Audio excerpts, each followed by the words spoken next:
አዳምና ሔዋን ከተፈጠሩ በኋላ አዳም ሔዋንን እንዲያገባ ስላሴ ሽማግሌ ሆነው መላእክት እንደሚዜ ሆነው ምንድነው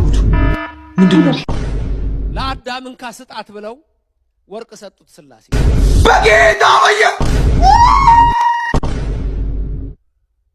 አዳም ያንን ወርቅ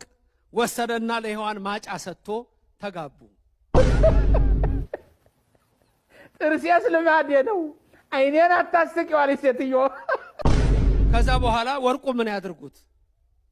መልሰው ለስላሴ ይሄ ወርቁ አሉ በጣም ነው የሚያሳዝነው ታውቃላችሁ ምን ያደርጉታል ይሄ ወርቁ አሉ አይ አሁን አልቀበልህም አዳም ከልጅ ልጆቼ ነው የምቀበለው ያ ወርቅ መልከጼዴቅ ይጠብቀው ነበር ኢትዮጵያዊ